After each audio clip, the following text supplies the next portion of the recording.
What is up, JL Life? What is up, JL Life? Modo here. Misty here. Today we're going to be switching from a mid-arm kit to a long arm. Stay tuned.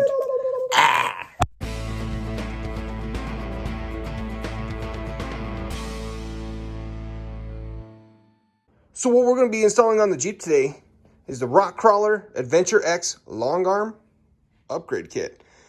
I got parts all over the darn place. Got parts up there, there, all these. This kit is going to take a lot of welding, prep work, and just overall just work. I'm going to do my best to show you what's involved with this and how to get it done. Oh, hi. My nose is all red. So going to a long arm kit has a lot of advantages. One, it keeps your geometry much closer to stock. It allows more flexibility when off-roading. And what I've heard from other people, that putting the JL on a long arm kit makes it like cheating. This kit was actually an upgrade kit over the lift we already had inside of Misty's, so we didn't have to buy all the parts back over, and it made it a little bit cheaper to get. Yes, upgrade. Now, Rock Krawler has 3 different levels of lifts. There is the Adventure, which is more geared towards just lifting your Jeep and making the ride quality solid on road. There's the Adventure X, which is a step up, and it's supposed to be a blend between their road comfort and their extreme off-roading one. And of course, the high-end one is the X Factor, and I don't really want to say high-end, but the one that's geared more towards off-roading is the X Factor. Extreme one. And so currently we have the X Factor 3.5-inch mid-length kit on Misty's.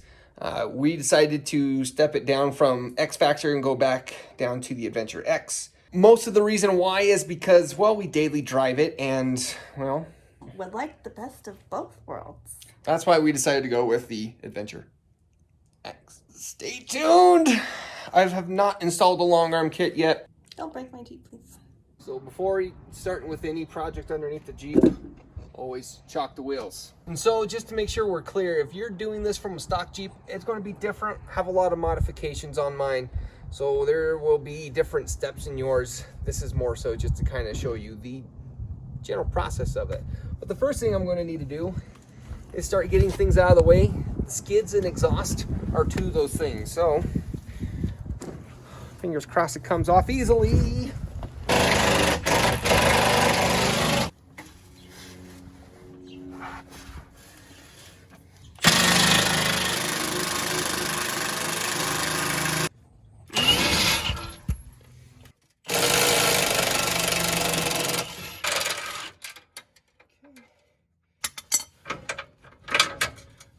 There it goes.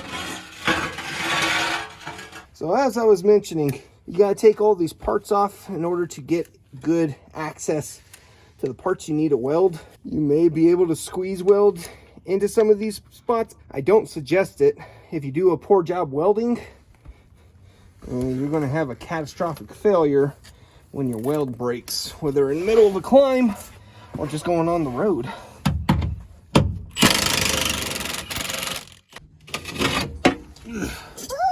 Get all that dirt. You're going to be removing this section of the exhaust and the cross section as well. That's a lot of mud.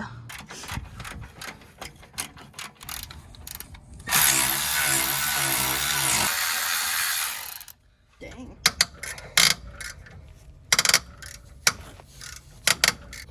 Oh. Thought we were driving JLs and we weren't supposed to have these problems for another 10 years.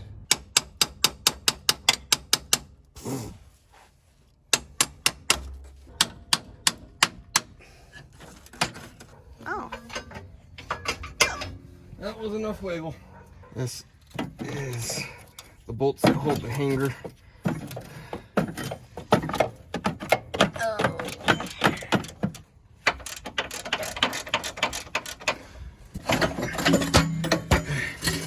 We have a dirty exhaust out. Part.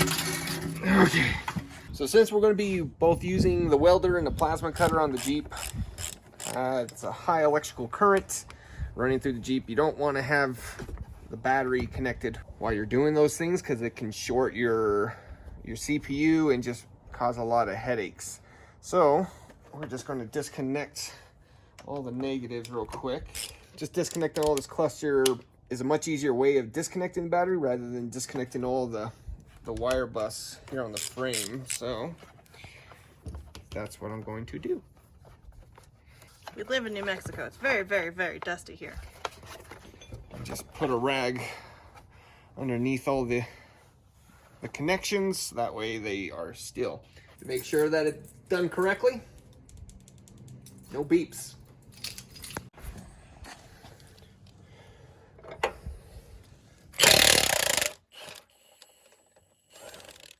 So now it's time to start cutting brackets off of the Jeep.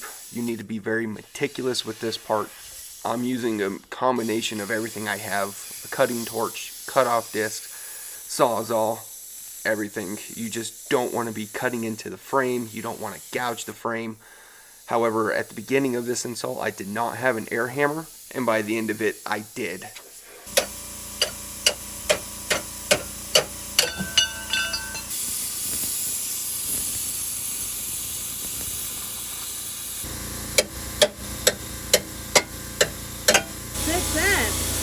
Yep, now I just gotta clean it up.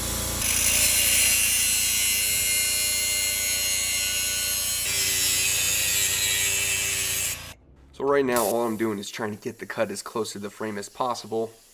I don't do it at this point, but you have to get it pretty darn flat in order to clear the new control arms. And this is where the air hammer would have helped immensely. However, I didn't have it at this point, and like I said, should have had it. So the point of all this cutting and grinding is to cut down this old bracket as much as possible. You want it as small as possible, as clean as possible, as smooth as possible. One, because it looks better, and two, so it doesn't cause any sort of interference with the control arm while it's flexing.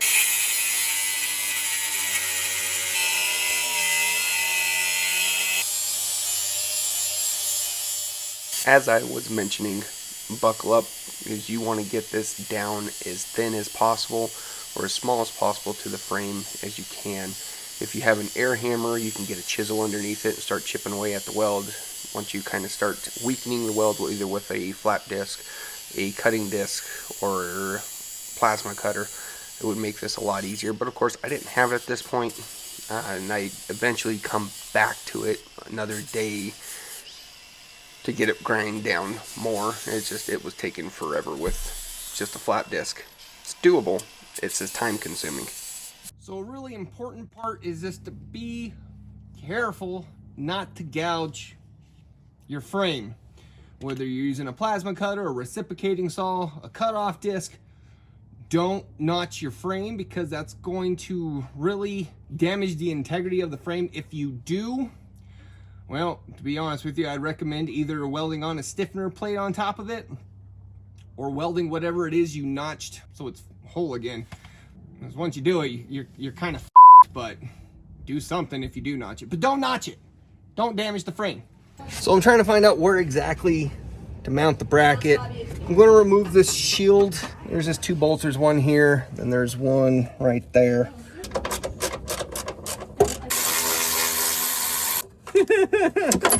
Alright. So when doing this, you can't just do one side at once when you're doing these mounts. It kind of all bolts together. So we're going to have to do exactly what we did on passenger side to driver side. So I'm just going to be repeating that, and we'll pick up when we get this all cut off and cleaned up. So since you have to take both sides of the control arms off in order to do this part of the install, make sure you support the pinion angle with the jack stand before you drop the second control arm.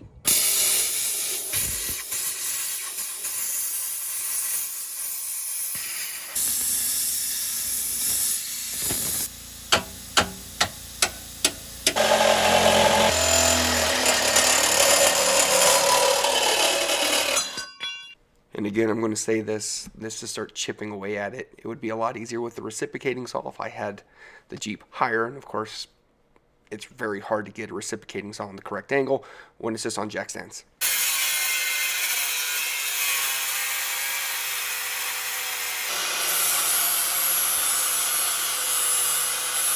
So on the passenger side, you have this little stud sticking out of the frame. We need to cut this off. Your poison works.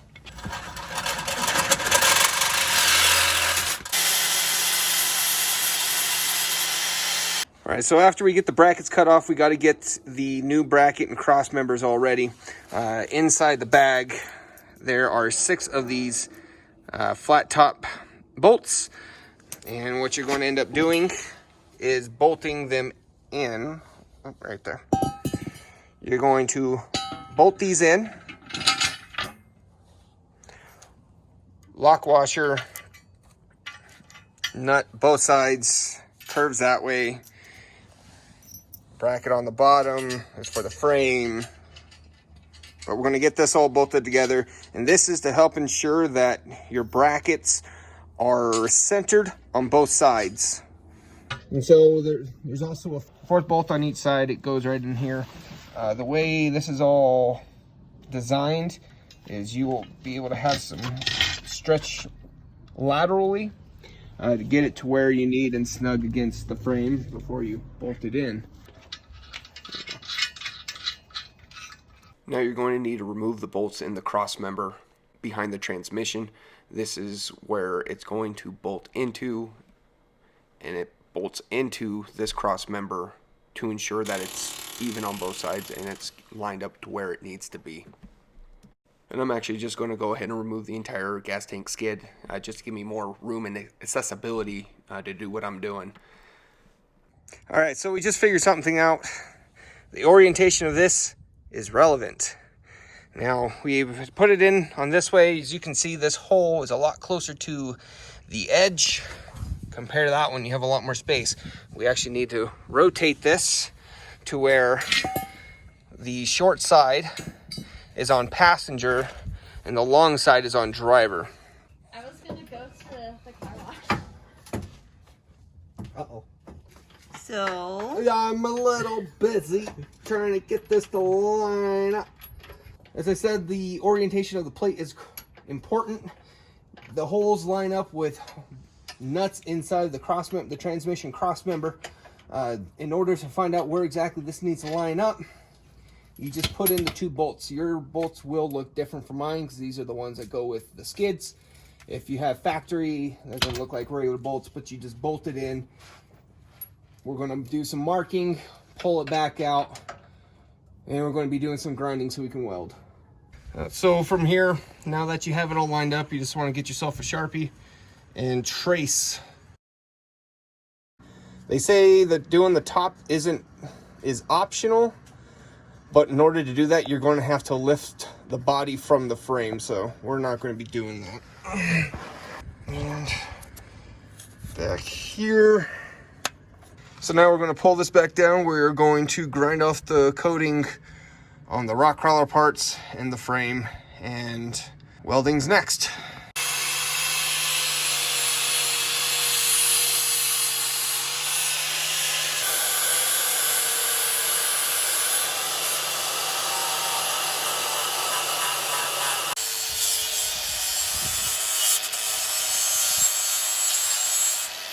Now it's time to put it back in.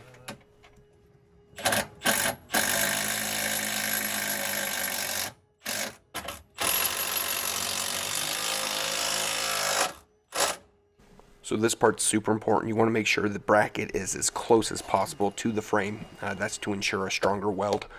So loosening the bolts on the cross member to the brackets, do that and tap over with a hammer, a dead blow, just to get it snug and tight before you weld on. Once you get it to where it needs to be, tighten down all the bolts on the cross member to the bracket again. So what I did is I clamped the side of the bracket to the frame so it's touching the frame, so you get a nice tight bead in here, so it makes it easier to weld and the welds will be stronger.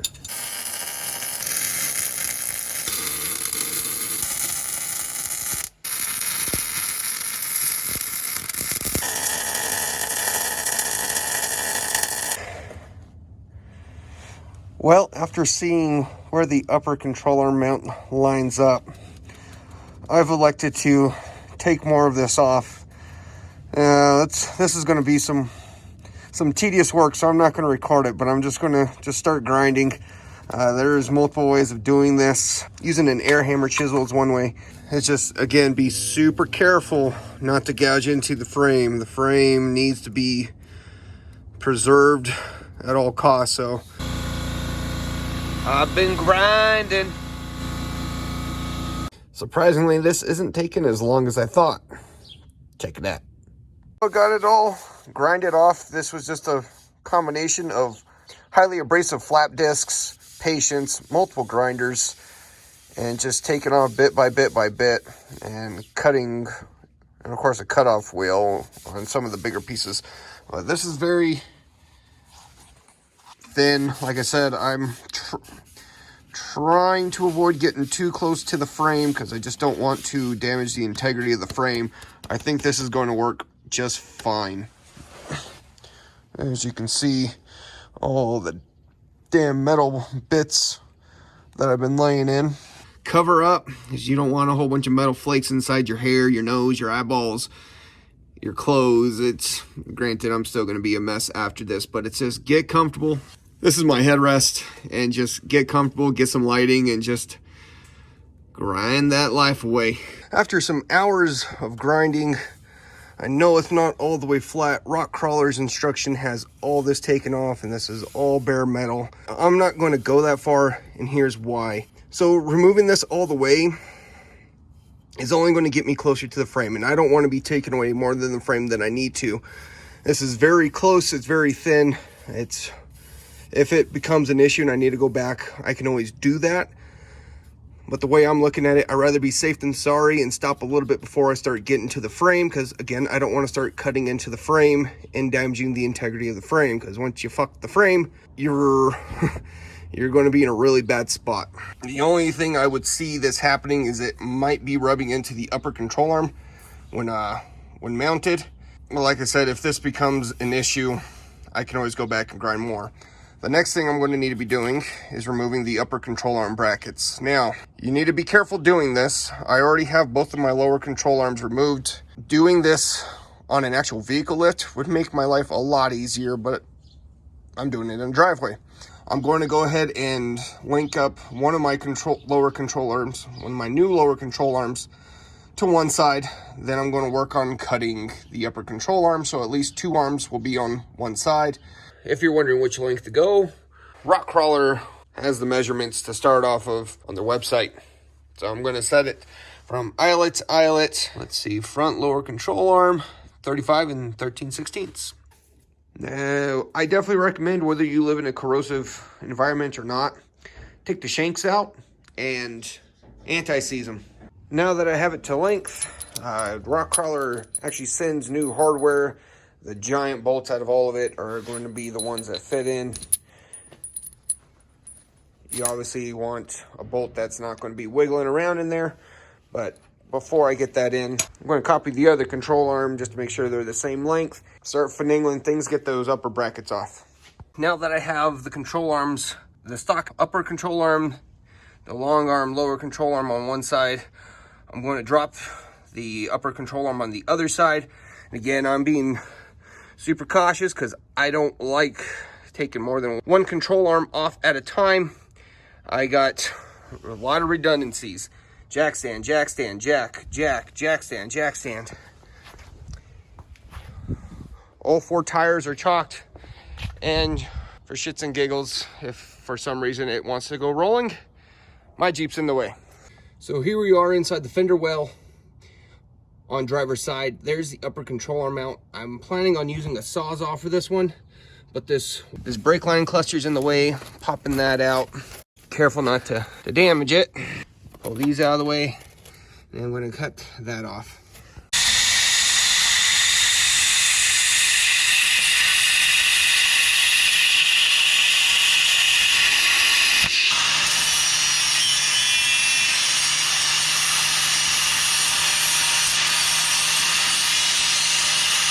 So use whatever means you have available, cutting torch, Sawzall.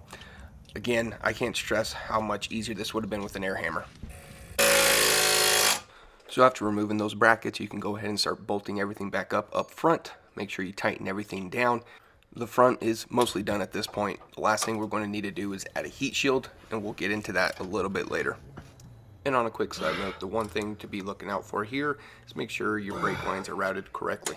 This is a heat shield, and it's designed to protect the front control arm brackets so you're not overheating your joints and prematurely wearing them out. I wish I had cut these before I welded these in, but I'll just have to make do. Just start cutting and gluing them on there. It is an adhesive on the back, so shouldn't be too difficult. I'm not gonna lie, the hardest part about this was just separating the backing from the actual heat shield. Get yourself a pair of scissors, cut it to fit. The important thing is to make sure you cover all the way around where the exhaust is, and don't cover your bolts or your nuts, because I mean eventually you're going to need to access them, so be thinking ahead. Well, there we go, we got all the front done. Damn, those things are long. Well, time to flip it around and do the ass end.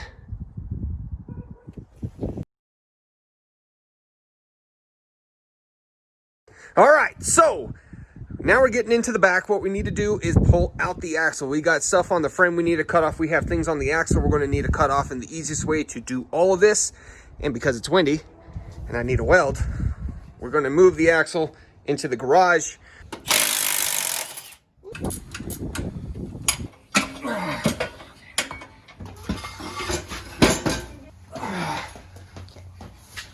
Let me know if I need to move anything. Nope, they're good. Through the magic of editing, we got the axle out. We're going to have some prep work to do to the axle, but I'm going to go and start with the frame. Now Christopher gets to chop my Jeep in 2 pieces. So on the frame, we're going to be removing both the lower control arm bracket and the upper. And the trick to this is just take your time, use the combination of everything that you have available. And again, an air hammer makes a world of difference doing this, and I will show you that here in a little bit. Just be sure you're paying attention for wires, that you're not gouging or cutting into the frame. You don't want to be making more headaches than you need. So again, take your time.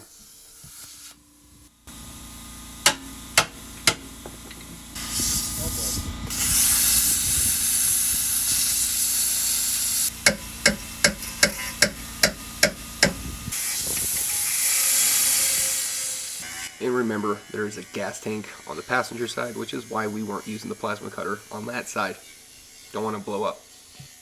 So after removing the lower control arm mount, I am now moving to the upper control arm mount.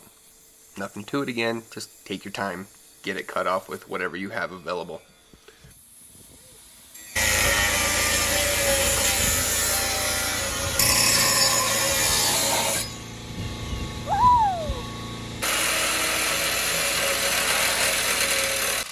Alright, so now that most of the bracket is removed, I want to get the air hammer to remove the little bit that's left without just grinding it all down. So what I'm doing, I'm getting an angle grinder and I'm starting to chip away at the weld of the bracket. Once I weaken that weld, I'll get the air hammer and chisel behind it and just peel it off.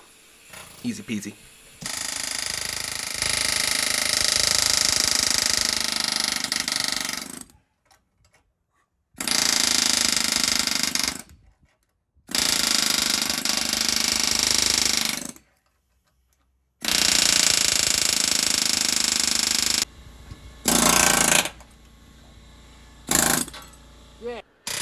If you don't have an air hammer, go get one. Just go and get it. You need an air hammer.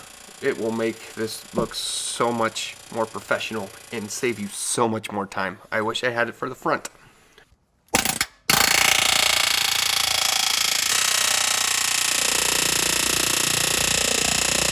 So after getting that done, you just go back with the flap disc and smooth it all out. Alright, so cutting on the passenger side, you have this wire harness that's kind of in the way.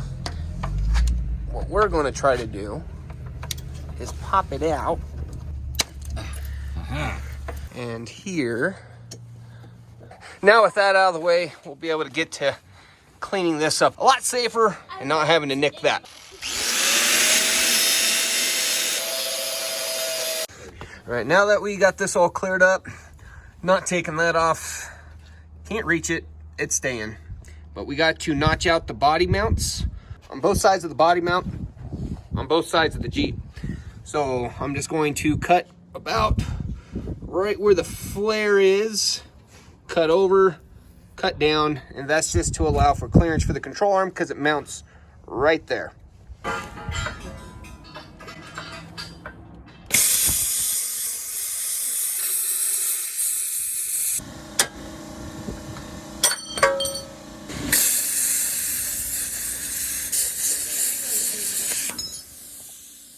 And of course, don't forget to clean up your surface.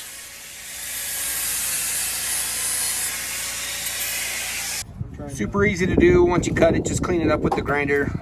We will be painting over this eventually, but we are moving to the shock mounts next. We're gonna have to relocate that. Go on the other side.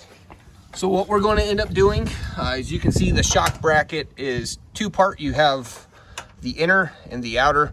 You need to cut the outer so you can mount flush to the inner. The inner is staying. You're going to clean that up, and we're going to have to notch this out a little bit so we can weld on the new shock relocation brackets.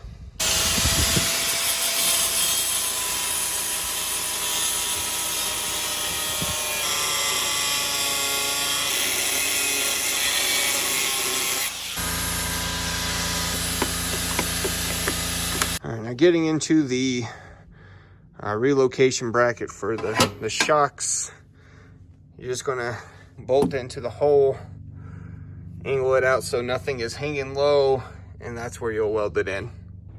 Here is the driver's side for the shock mount. Put the gas tube right over the shock mount. Just weld it on. Welcome to day 3 working on this stuff.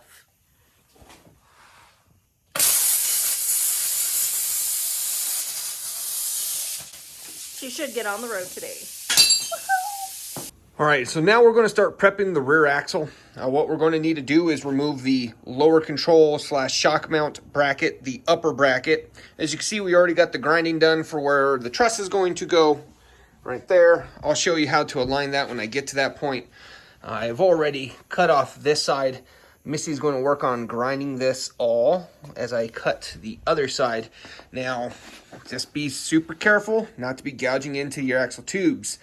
That could be very detrimental to the strength of your axle. Take your time, do it in chunks if you have to. Use a combination of whatever you have. I'll be using a combination of my cutting torch and a flap disc more than likely, but we're going to get all that off so we can get it all nice and purdied up.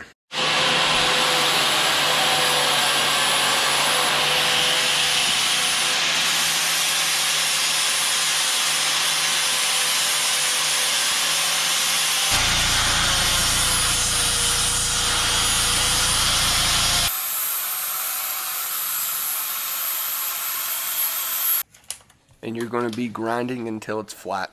Again, don't gouge the tubes.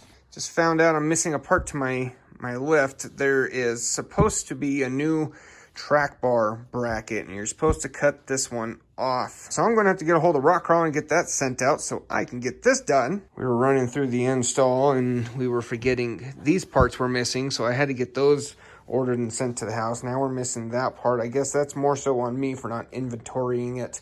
However, when I was going through the instructions, they talk about a track bar relocation bracket, and this is supposed to be the end. Here's a back view of the completed rear axle assembly for reference.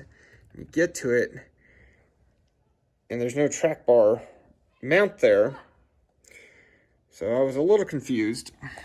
And of course, digging through other parts and getting into the adventure series, we have this piece, which I'm assuming is the track bar relocation bracket. So finally got the new track bar bracket. So we're going to be cutting off the old one. The important thing to do before you cut it off is to measure where this hole is. It doesn't matter where you measure from. You can measure from the side of your spring perch, from the face of the back side of your axle plate.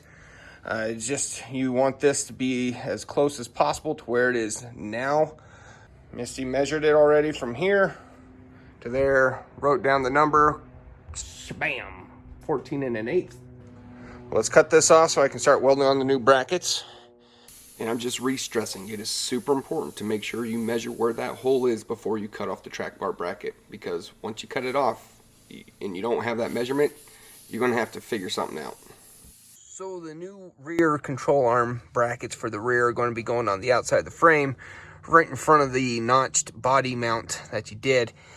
This hole right here is actually smaller. You're going to need to drill it out. Drill it out to 1 inch according to the instructions. This welded nut will fit right into there. Of course, make sure you have all the sides nice and cleaned underneath. Same goes for the bracket. I need to clean this up a little bit more so you have good welds, but you'll put the nut in there, push it down flush, then weld that together. But it'll look like that.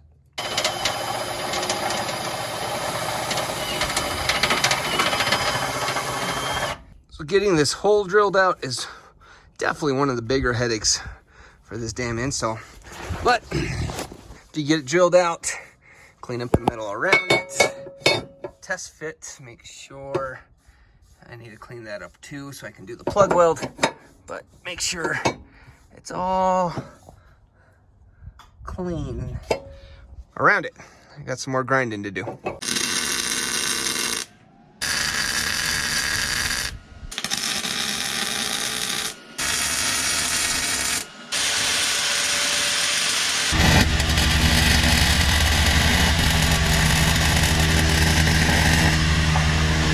Welcome to weekend number 4.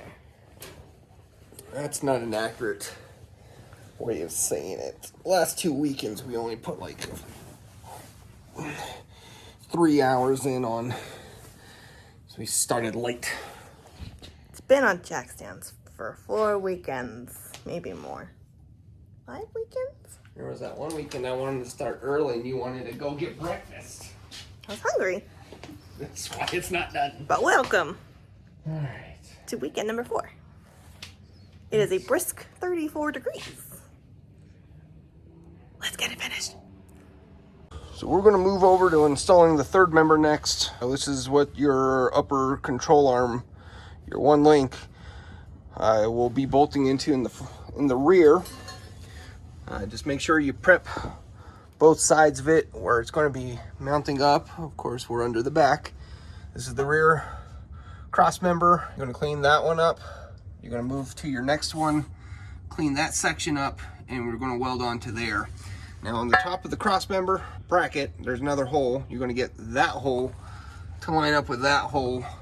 Do your best to eyeball it straight back or measure off of the frame, but it needs to be parallel with the frame. And weld it in, but I'm going to do that real quick.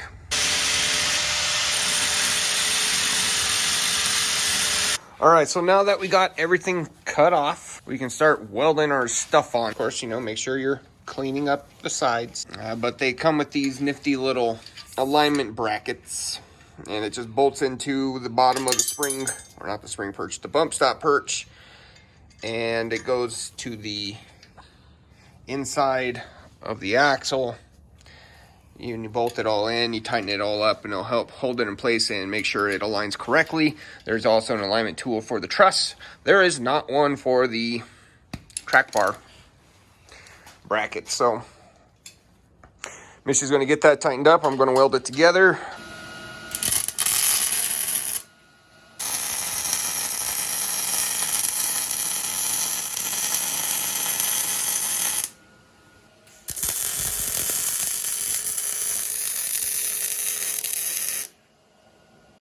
This is also a really great time to weld your tubes. Just be careful not to overheat it so you're not warping it. So now that we got it all welded up, next we're going to move to the truss. Now the truss will physically be centered, and what I'm going to measure is just the gap in between here and the pumpkin on both sides, that side too. And it comes with this alignment tool, and this is to make sure that the truss is the correct camber. I'll show you that in a second. And just note that make sure your opening goes to the front of the Jeep. Otherwise, you're going to have a really hard time getting your third arm in. So you set it up on your diff plate. If you have an aftermarket diff plate, you're going to need to account for the extra thickness. Just pull it back until it touches. There you go. Weld from there.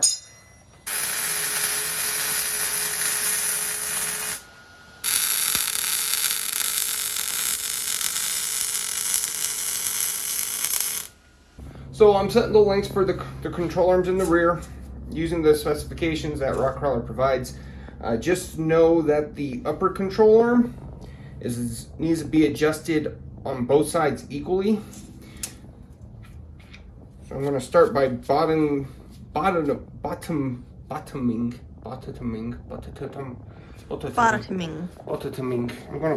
out each side. Then I'm just going to start bringing it out in equal turns, so it's the same on both. That's just to ensure maximum strength at the joint.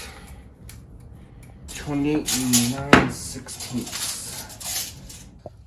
So now we need to get our rear track bar brackets squared away to where it needs to be. Measuring to make sure your hole is where it needed to be from previously. Again, we measured from the back of the faceplate to the hole, and it's all the way up against the track bar, the welded part of the track bar. Next thing we need to do is we need to make sure the back of this is parallel with the diff. The way we're going to do that is by using a angle finder. And I'm just going to make sure the back of this guy is the same. Don't freak out, I'm not wearing a mask. It was just a tack and my face was shielded by the track bar bracket. And the reason why I did it this way is because I was trying to avoid having it move even to the slightest, and if I had a giant welding hood on and I bumped it, I would not have noticed and would have welded it in the wrong spot.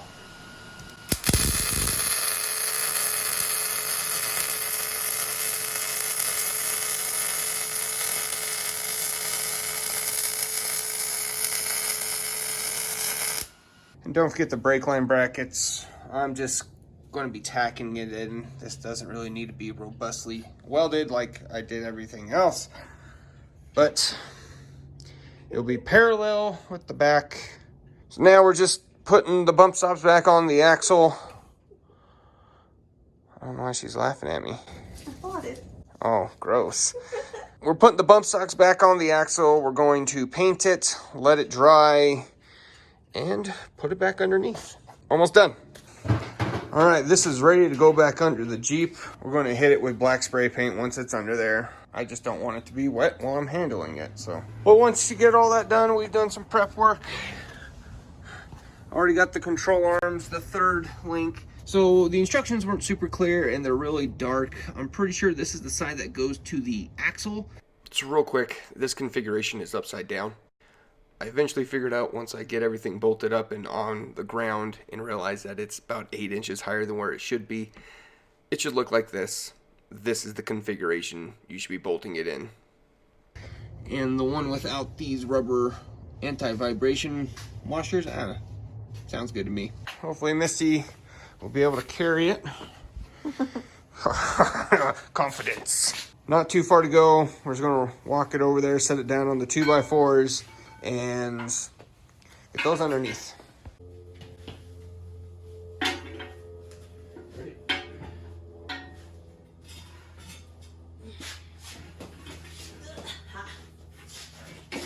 Once you get it positioned underneath the rear of the Jeep, you just start bolting everything back together and getting it all tightened up and squared away.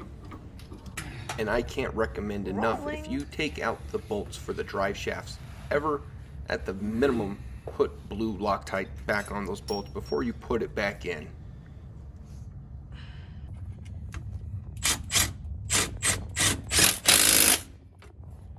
I thought maybe it was supposed to be oriented away to bend away from all of this stuff. I'm not thinking that anymore. I'm going to think I need to invert this, so flip it and put it back in. It's just The instructions just aren't very clear on some things, but I guess that's more so my bad because I'm learning. But yeah, so I'm gonna flip this upside down so the bend is away from the body, and that should fix all my problems. It did. That's exactly what was wrong with it. So here I am again with that awesome air hammer, moving the brake line brackets. As I said earlier in the video, or mentioned, it is too far in line, and I had to move it out a little bit more so the brake lines would clear the sway links.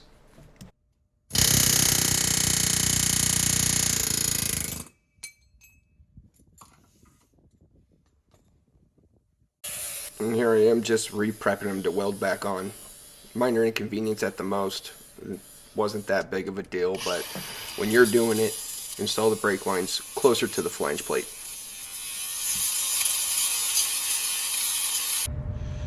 Ooh. 21. Make a sexy face. Ooh. The last thing we need to do now is just to put the shocks in, and we realize there is a slight problem. So if you know, the JL shocks come with that extra spacer for the rears. That's how it used to work. However, the way these are set up, you can't use that spacer. So yes, we'll be able to push that out and get a new one in. However, we don't have any shock bushings available, so we're just going to have to put that off. Luckily for Misty, I have some of my old Rock Sport shocks that are going to be going in, but as soon as we get those in, I'm just going to go around again, make sure everything's tight, and we'll be done. So Misty's almost done with the shocks. I've converted over to reinstalling the exhaust. Look, guy, don't worry about that guy. But I'm getting it all put back together. I'm putting anti-seize on these bolts. You're probably wondering what I'm doing with the ones that I twisted off. Well, I'll show you here in a second. Like I said, make sure you hit them with anti-seize. It's important your exhaust line up correctly, otherwise you're going to have a leak in your exhaust, which will lead to decrease in power. This one is extremely difficult to reach, but it's on. Go grab an extension and zip those down. So what I ended up doing, because the broken bolt was seized into the welded on nut, I just drilled it all out to the size of 5/16, and I'm going to use fresh bolts just to push in and bolt in from the other side.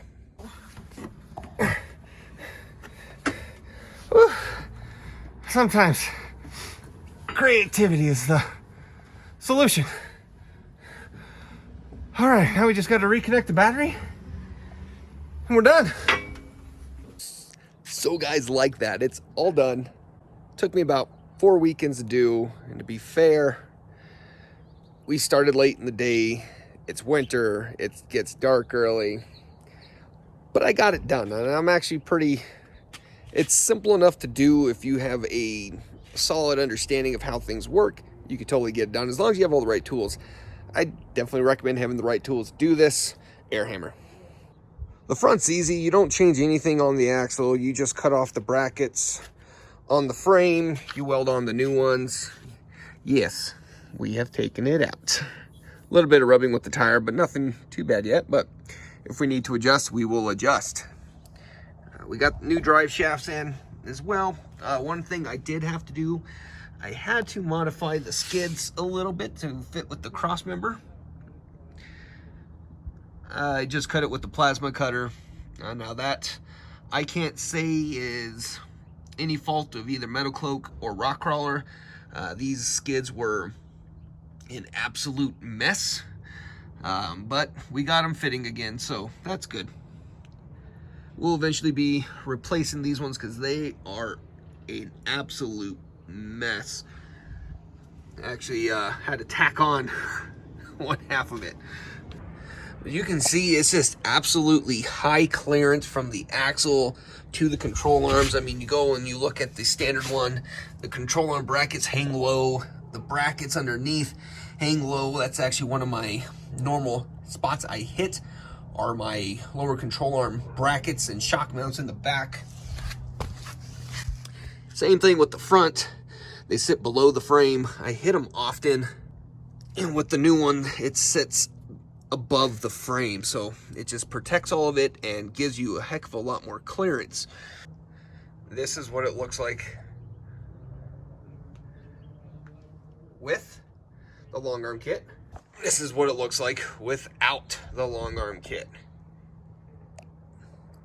And make sure you go back after about 500 miles and retorque everything down, because things will get loose.